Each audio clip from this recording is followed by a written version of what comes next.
ఆ కేసు ప్రభుత్వాన్ని ఆయన మాట్లాడిన ధోరణి పోలీసుల పట్ల పాజిటివ్ ఇంప్రెషన్ వస్తుంది. ఇప్పుడు సిఏ నాగరాజు కూడా ఏం తెలియనట్టే ఒక రకంగా, అంటే ఆయన జస్ట్ సర్టిఫై చేశాడు అనాథ శవం ఇది అని, అది తప్పు అవుతుంది. ఆయన చెప్పిన వెర్షన్ ఏంటంటే టాస్క్ ఫోర్స్ వాళ్ళు పట్టుకొచ్చారు, సిఐ నాగరాజుకి అప్పచెప్పారు.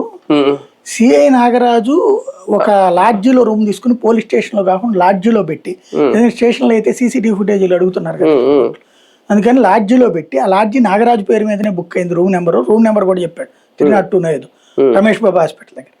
అక్కడ చితక్ కొట్టారు. రోజు పొద్దున పూట్ల పోలీస్ కానిస్టేబుల్, సాయంత్రం పూట ఈయనే వెళ్ళి కొట్టేవాడు. ఇది ఒక సివిల్ సెటిల్మెంట్ కేసు. అక్కడ 2 కిడ్నీలు ఫెయిల్ అయిపోయినాయి అన్నది వరకు ఒక ఆస్పెక్ట్, మీరు అన్నట్టు క్రిమినల్ ఆస్పెక్ట్ లో పనికొస్తుంది. తర్వాత అది పోలీసుల్ని సేవ్ చేసేది ఏంటంటే అతన్ని తీసుకుని ప్రజా వైద్యశాలకు వెళ్ళారు, అంటే అతన్ని కాపాడడానికి చూశారు. ప్రజా మణిపాల్ హాస్పిటల్కి తీసుకెళ్లారు, సర్జన్ దగ్గరికి తీసుకెళ్లారు. సర్జన్ కూడా మా వల్ల కాదన్న తర్వాత కూడా 2 రోజుల పాటు మళ్ళీ తీసుకొచ్చి రూమ్ లో పెట్టి ట్రీట్మెంట్ కూడా ఇచ్చారు.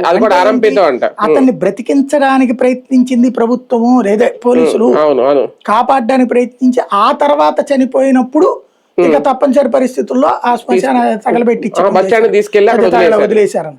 ఇక్కడ ఇందులో ఏంటంటే పాపం వాళ్ళ కొట్టారు అంతవరకే, వాడిని కాపాడడానికి ప్రయత్నించారు రక్షణ కల్పించడానికి. అంటే ఇందులో పోలీసులకు ఉరిశిక్షలు లేచిపోయింది.